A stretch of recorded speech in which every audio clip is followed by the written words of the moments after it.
Mercy Me is coming to Pittsburgh. The Together Again tour with Mercy Me, Crowder, and special guest Andrew Ripp. Thursday, October 5th. Bring your family and friends to the PPG Paints Arena in Pittsburgh for Mercy Me, Crowder, and Andrew Ripp live in concert. 3 multiple award-winning artists on one stage for one night. Let your spirit soar, your heart sing, and your faith ignite. Mark your calendars for Thursday, October 5th. Get your tickets now at mercyme.org. It's exciting that the Business Boutique was made for you. I know that I can make a difference in people's lives, and I want to do that. Hearing a lot of what other people are going through is really healing in a sense and motivating as well. I have the world in my hand, and I can do whatever I want to. Learning from some of the top leaders who can make these dreams a reality is just so exciting. It ignited a passion in me to know she can do that, we can do that too. I'm so blessed to have heard the podcast that led me to this moment.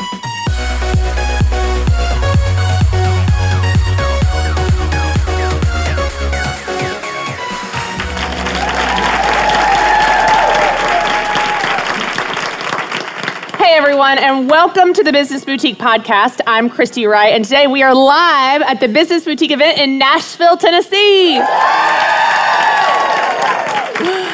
Now, before we dive in, I do need to point out that this episode is a little different than usual because obviously we're live.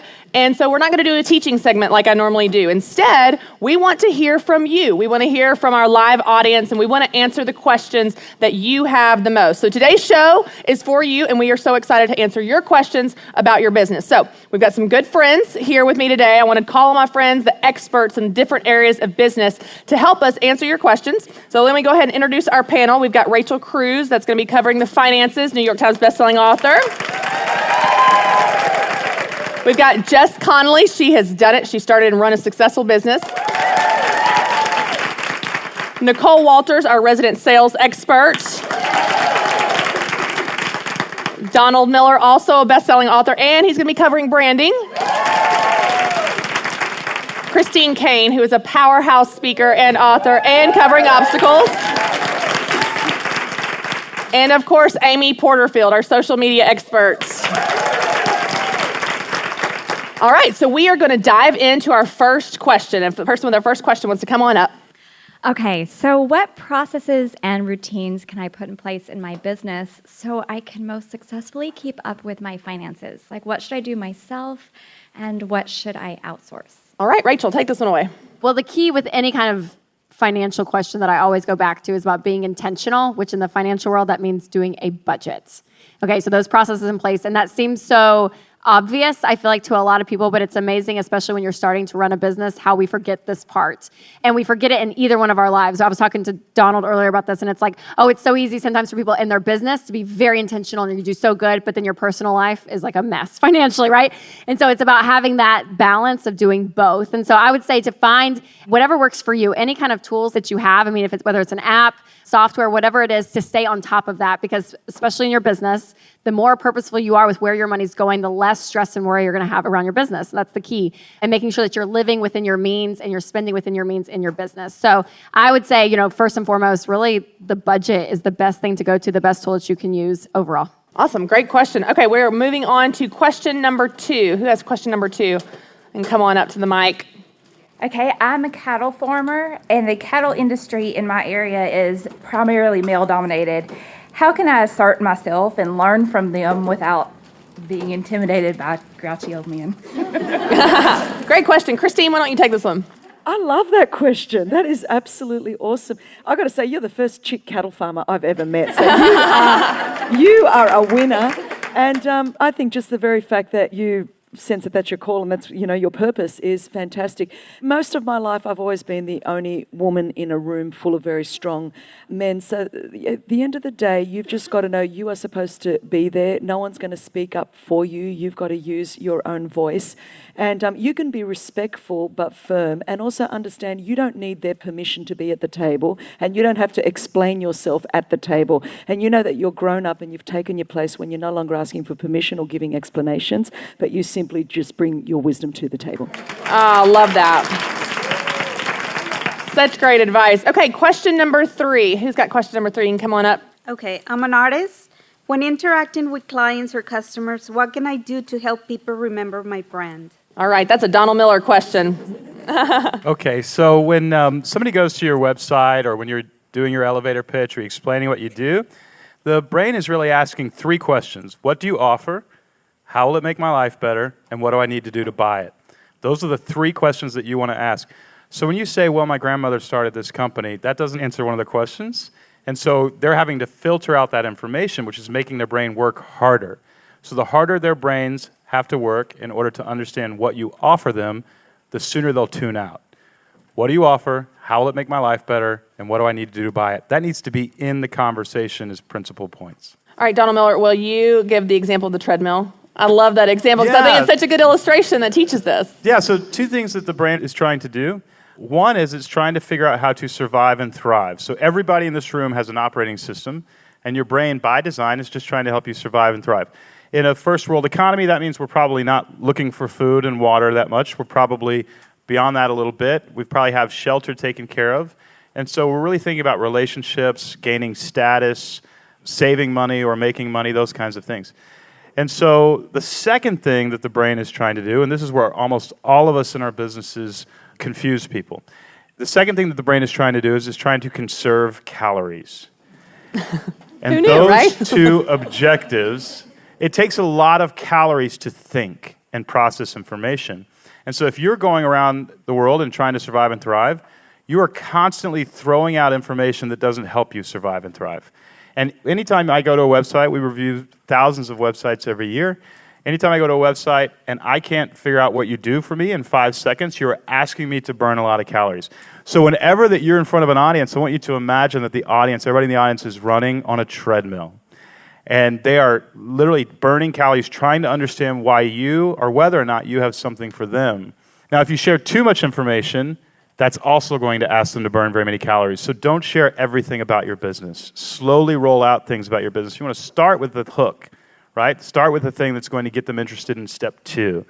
And we use the analogy of while they're running on this treadmill, every big piece of information that you give somebody is like handing somebody a bowling ball while they're running on a treadmill.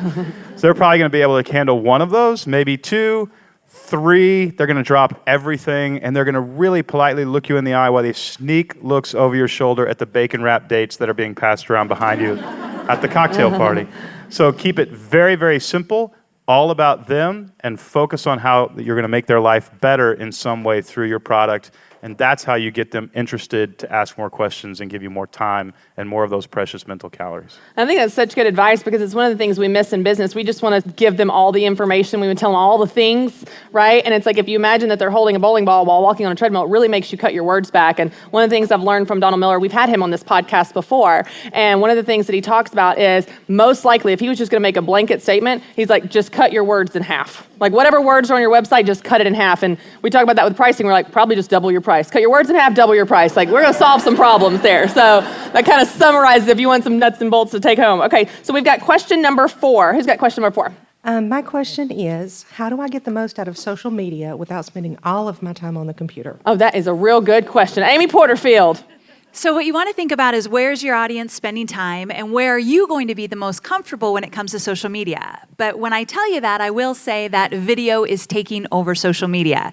And I say that with a heavy heart because I don't necessarily love being on video all the time. Can I get an amen on that one? Right? But the thing is, we need to be a little bit nicer to ourselves and know that we're not going to look perfect. We're not going to sound perfect. However, video is what is going to connect you with your audience. And you can do video in so many ways. You could do pre-recorded video. You can do Facebook Live. You can do Insta Stories. You can do Snapchat. You can do Periscope. You have some options. But here's the greatest thing ever. I do not believe that you need to be everywhere all the time. So what I say is choose one. Just choose one to begin with. Get your feet wet. Start participating a little bit more.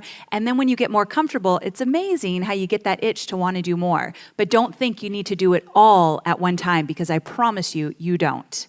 That's such good wisdom, and I think one of the things that I've used in my own life that I've taught too, and Amy and I have talked about this before, but there is just such a great feature in scheduling things. I know with social media, it's fun to do stuff on the fly and spontaneously, but you don't have to do everything spontaneously, so you're always connected to your phone or to your account. So feel free to plan out your social media posts for the week. Like my blog posts go up Tuesdays and Thursdays, so we schedule those in advance, or if we're gonna do like a scripture on Sunday, then we schedule that in advance, and you certainly can still do spontaneous posts, but I'll tell you guys, the last 8 weeks, I've been at home in yoga pants while y'all just been seeing tweets go up. I didn't schedule those tweets. I wrote them ahead of time, and my team scheduled them for you, so they go up, and it's staying engaged with my audience. I didn't go dark when I became a mom, but I'm also not having to worry, it's 8 in the morning, I'm trying to feed my son and also post a tweet. So feel free to schedule to make your life a little bit easier so you're not always connected to your phone, which that really will help you have a little bit of more work-life balance as well. All right, we've got another question. This is going to be question number 5. Hi, I'm Leanne Martin, and my question is, how do you sell something that is not a felt need but is more inspirational?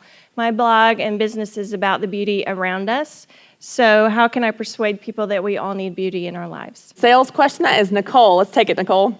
Well, I love that question because coming from a world of insurance, you're selling something that is intangible, and it's a lot easier to sell when you're thinking, this is an exchange. I'm taking your money and I'm giving you something.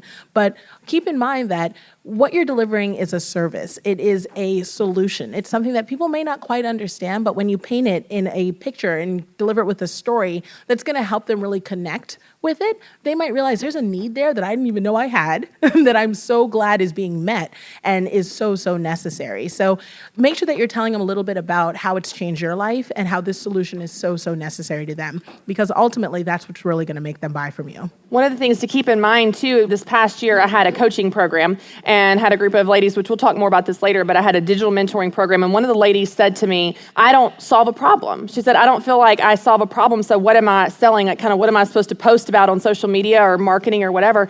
And I said, it's really about the story you're telling. And you guys are going to love Donald Miller's session on this, about story and how that relates to your business, because all of you are telling a story. In her case, her business was that she created totes and t-shirts that have inspirational things about the environment and saving animals and animal adoption, that type of thing. And she said, well, I'm not really solving a problem. I said, but you are, right? Because I can think of a person, an ideal customer, like we talked about, that they're very, they love the environment, they're pro-adoption, animal adoption, all these types of things. They don't just love that for themselves, they want to inspire others to love that as well, right? So you're solving a problem of them being able to have a t-shirt on or a tote bag that says, this is what represents me. And so you're able to tell that story. So your marketing is not so much about what you're selling, but it's about the story you're telling. And so you guys are going to love that from Donald Miller, and it's going to help your sales become more natural, because it doesn't matter what the item is you're selling. It really is about story. So that's such a great piece of it, and great question as well. Thank you. All right, so I think we're on question number 6. Hi, I'm Jen Hardy. I'm a photographer, and it seems like a lot of the customers in my area want to find the cheapest session, but I don't want to be known as the cheap photographer. I want people to realize what I offer is a great service, and they get awesome pictures. So, how to kind of go about that with marketing and finding the right market for my business. That's a great question. We're actually going to talk much more about pricing later this afternoon, so you guys will hear more about that. But Jess, I'd love for you to tell us from your experience in running your own successful business, how you do that. Absolutely. I think one thing that's really important, I'm sure we'll touch on this with pricing, I try to think a lot is not just like, what can my customers afford, but how am I honoring the other people around me who do what they do? And so there's always the temptation to be the cheap one. There's always the temptation to be the lowest price one, but how am I valuing the other people in my craft who do what I do? And I don't know. I think you have to love your customers really well, and sometimes loving them well means charging them what you're worth and standing for your gift and your craft and letting them honor you back with that, and knowing you're giving them a product back that's totally worth it. But yeah, I would say don't be the cheap girl. Don't be the cheap girl. You're too good at what you do, and it doesn't honor you, it doesn't honor the Lord, and it doesn't honor the people around you. I just flashed in my head, I have an 18-month-old, and so we went through the year pictures, the milestone pictures, right? Where it's newborn, 3 months, all that. And I think that there's different markets, because I have friends, and we're all in the same season, where some friends don't want to pay anything. They'll pay a gift card to a friend to take their own picture who's not really a photographer. And that friend is never going to go to the nice photographer. She's not. And then I have other friends, and I lean in this category where I really do cherish that, and I'm willing to pay. That's what I value, and I'm willing to pay that. And so your market's going to determine that. There's always going to be the people that will always go to the cheap photographer, the pricing, because they're not going to pay. They're just not going to pay more. And you just have to accept that. And then there are the people that see it as an investment, see what they value, and that's the clientele you want to go to. But there's always going to be either or, because I could even just think of my own friends, and there's the two groups, and so that's always going to be there. When we had a great interview actually on the podcast, a few episodes where it was with a photographer, and she talked about how she had to raise her prices significantly, and actually her business has increased, not just in revenue, but even in her client base. So you'll remember the target market is someone who wants what you have to offer and is willing to pay the price you charge. And you set that price, because if you're the cheapest, it's a race to the bottom where whoever gets there loses. You don't want to lose. So it's a great piece of advice where you get to set that, and we certainly will dig into that more this afternoon with selling with Nicole and also in the money session where we talk about pricing. But that's a great question. All right, we've got question number 7. My name is Tracy Lovick, and I'm in sales, and I want to know how you set a schedule and not allow clients to take that time away that you had allotted for something to grow your business. I'll take that one. That's a great question. One of the things that I think we naturally do as women is we just want to help people. We have a heart, we want to serve. Anybody has a problem, we want to fill that need. And I love the word that Rachel used when she was talking about finances, because it's really true in any area of life, and that's being intentional. The thing you have to remember is your life is yours. Your time is yours. Your business is yours. That means you set your schedule. And I love the quote by Stephen Covey that says, don't prioritize your schedule, schedule your priorities. Do you hear the difference? You're in the driver's seat. So you schedule that. Now, if that doesn't work for someone, they can work around it. And in certain situations, you can accommodate them. But if you become the person that reacts and is, like we said, on call 24/7, then it's going to be something where the market is determining when you work and when you don't. And it's just going to be chaotic. It's not going to be an enjoyable business for you. And so instead, you say, I do these things at this time. I'm open or available or shipping or whatever. You set your schedule and you teach the market how to treat you and interact with you. But that's a great question. And like I said, you can always vary from that if you want to. If you want to serve someone, come in on a Sunday, do something different. I'll give you an example, a boundary that my husband and I have in our marriage, and I'll talk about boundaries tomorrow on life balance, but a boundary that we have is Sunday nights are our nights. Like, we decide in advance that night is off limits. So what that does is it makes decision-making for me so easy, because if someone says to me, Christy, we've got this volunteer opportunity on Sunday night, I don't have to think like, ooh, I don't know, should I do it? The answer's no. Like, it's already decided because Sunday nights are off limits. Now, in a few occasions, like for example, the Young Life Banquet is on Sunday nights. And so I'll make an exception because I love Young Life and I love the Young Life Banquet. So you are always in the driver's seat and can make that call, but just take some of the thinking out of it and take some of the guilt out of it by setting your schedule on purpose in advance. That's a great question. All right, I think we have an 8th question. Okay, hi, I'm April Perry, and the question is, when you have a business that's doing well and working and doing great things, how do you get the word out about it? Do you suggest we hire a PR firm? Would you get affiliates? Would you expand advertising? There's just so many options that open, and I'd love to know your advice. Yes, April, great question. I'll start, but I would love for everyone to jump in because this is something anyone on this panel is qualified to speak on. I would say my favorite type of marketing, I would say the most effective type of marketing is word of mouth. And so you guys are going to talk about this event and tweet about this event, even if I don't tell you to. Because if you had a good experience, you're going to want to talk about it. Say, you know what, let me tell you. It was like someone was talking about earlier about the jeans. Like, if you find a great pair of jeans, you're like, I can't wait to talk about this great pair of jeans, or a hairdresser or a photographer or something like that. Like, especially as women, if your market's women, gosh, like, we love to talk, right? We love to talk. So you could actually activate your tribe and your customer by encouraging it. I used the example on stage earlier, Jake's Bakes, and he helps incentivize referrals. If you're a photographer or service-based business, you can incentivize referrals, like get 10% off your next package if you refer me. Or tweet, we've encouraged you guys to use the hashtag Business Boutique. So all of your friends are seeing their news feed fill up with hashtag Business Boutique, and they're going, what's that? Maybe that's for me. Maybe that's something cool I'd be interested in. So my personal favorite is word of mouth, which will happen naturally if you serve your customers really, really well. They want to talk about it. But also if you incentivize them to, incentivize referrals, encourage them to tweet, share, post, you can do contests, that type of thing. Just get them talking. But I'd love you guys to jump in because that's such a great question for everyone. I'll jump in and answer that one. So as one of the newer people in this space, I've been an entrepreneur for years, but I just started getting out and doing more speaking events and things of that sort. What I found is some of the old school things work really, really well. So when I started my first blog, I literally took business cards to farmers markets. And it was a blog that was all about curly hair and wigs, like this fabulous one I'm wearing today. So, and I would see people who I'm like, you know what, you would love a good wig, girl. And I would go over there and I would hand her my card and I would just chat her up. And, and I would say, I'd love it if you'd come to my page. And what would happen is that person personal connection would then translate into a bigger relationship because she's not just looking at anybody's blog, she's looking at a blog that's, her friend Nicole that she met at the farmer's market. And then she wants to tell people about her friend Nicole that she met at the farmer's market. And that kind of capitalizes on the word of mouth. So I think we get so caught up in, I need the best sales funnel, and I've got to have awesome email marketing. And, all those things are incredibly important and efficient uses of your time, but don't forget the old school methods, Go to your church conferences, be part of the groups, be part of the community, go to your mommy circle, and be excited to tell people about what you have to offer. And that's definitely going to capitalize and convert into more sales. Before we even start going into Facebook ads and all this other kind of stuff, we have to understand the words we use to describe our business are the words they will use to describe our business.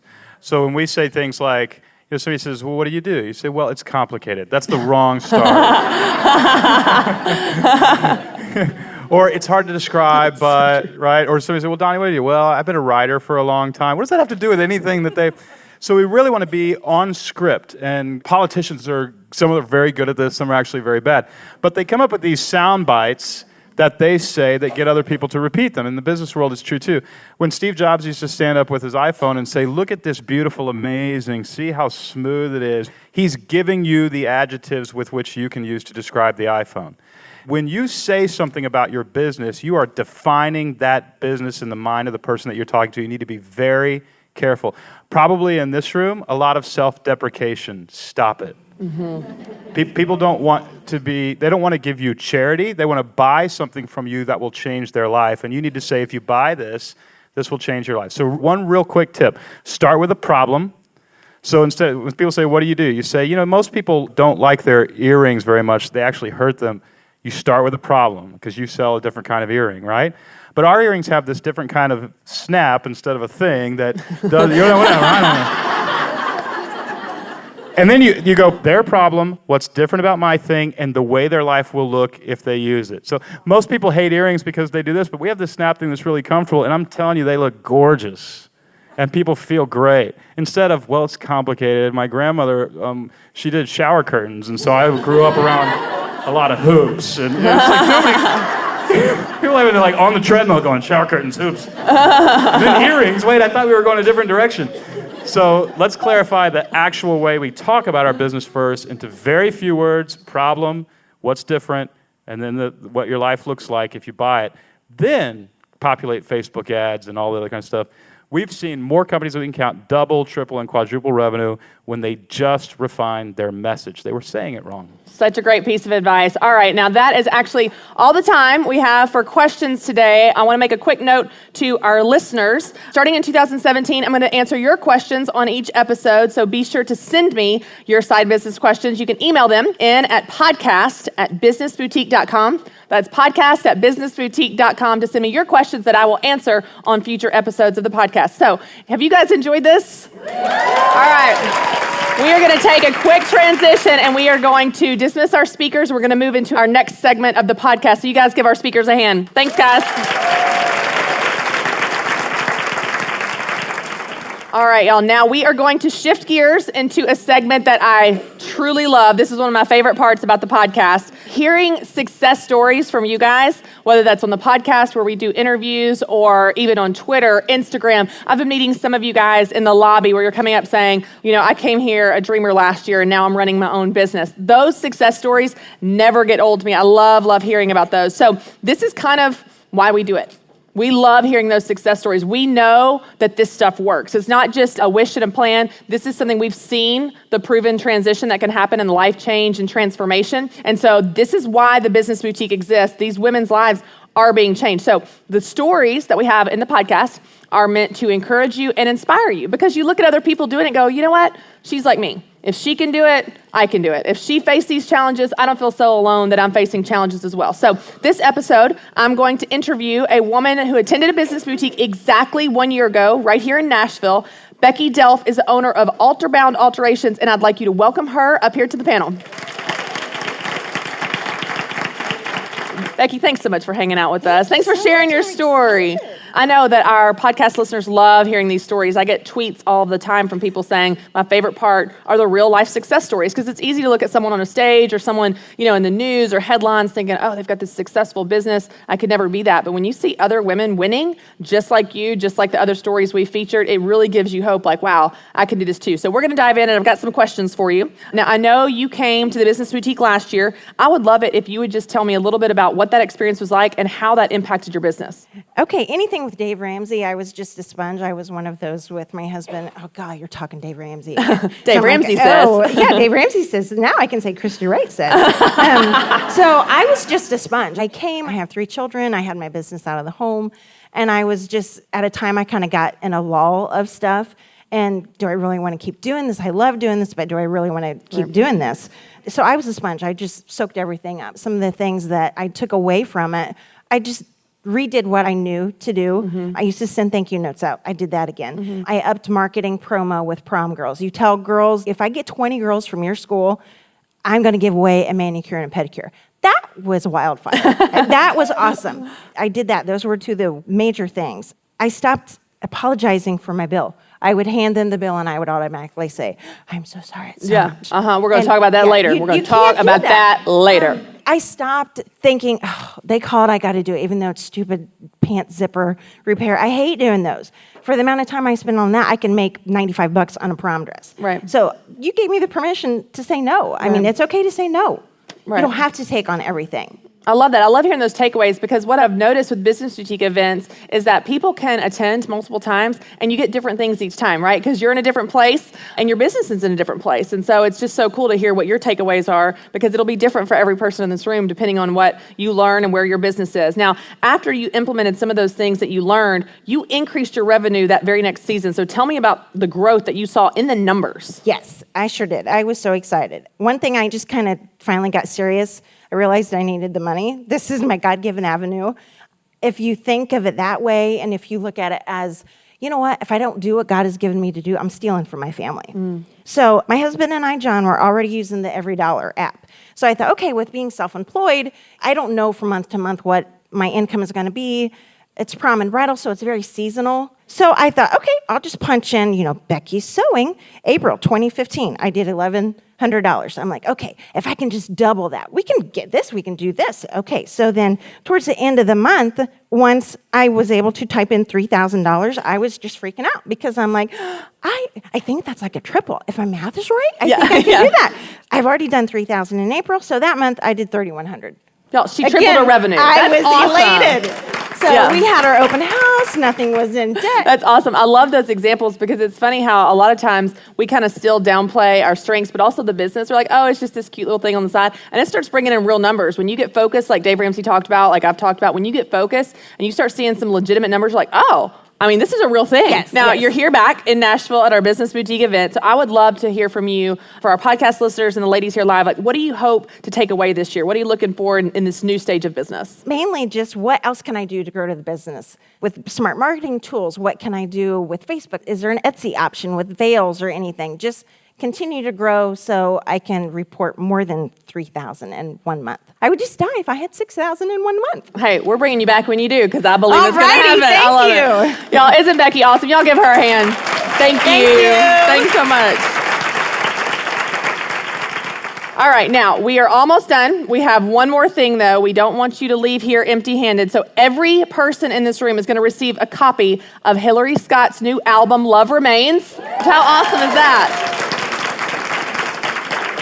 I don't know if you know this or not. We've talked about it a little bit, but Hillary is actually going to be at our event this weekend. And y'all, her music, I mean, it's beautiful. Like, it is beautiful. And so it is such a blessing. Now, I actually sat down backstage with her this weekend for an interview, and you're going to get to hear that interview on the podcast soon. And we have another offer for everyone, including everyone listening to the podcast at home today. We have launched our Business Boutique one-day events for the spring. You guys will hear more about that, but we would love to see you there. This is what we're doing, is we're actually taking this event and taking it on the road to the local communities. We'll talk about that more, but you can actually go to businessboutique.com and use the code BBWright, and that's BBWRIGHT, to receive $5 off any ticket to the Business Boutique one-day events this spring, where you can have the best of the best. We're taking this on the road, maybe not have the commitment of traveling for some of those people that couldn't be here if you have a friend, or if you want to continue to stay inspired in the spring. So thank you guys for being here today. Thank you for listening to the podcast. Of course, as we know, this podcast is a success because of you and our listeners. And I know you listen each week. I see you guys commenting and interacting with each other. You tell me your success stories. You tell me your wins. You plug into the community. And I'll be honest with you guys, with 100% truth, you are the reason that I do what I do. I did my run through on stage for this weekend, and I was going through the very final talk and just cried. So I'm hoping I don't really do that tomorrow with you guys, because that could get weird. But I have talked to so many of you here. There are 3,000 of you here at this sold-out event here in Nashville, and I can't wait to see more of you at the Business Boutique one-day event. So thank you so much for listening to the podcast. Thank you to our live audience.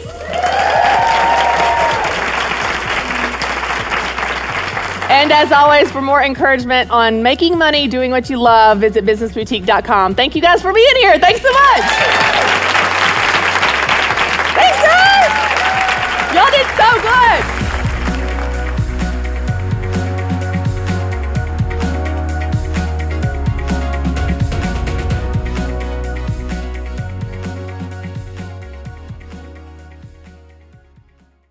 Mercy Me is coming to Pittsburgh. The Together Again tour with Mercy Me, Crowder, and special guest Andrew Rip, Thursday, October 5th. Bring your family and friends to the PPG Paints Arena in Pittsburgh for Mercy Me, Crowder, and Andrew Rip live in concert. 3 multiple award-winning artists on one stage for one night. Let your spirit soar, your heart sing, and your faith ignite. Mark your calendars for Thursday, October 5th. Get your tickets now at mercyme.org.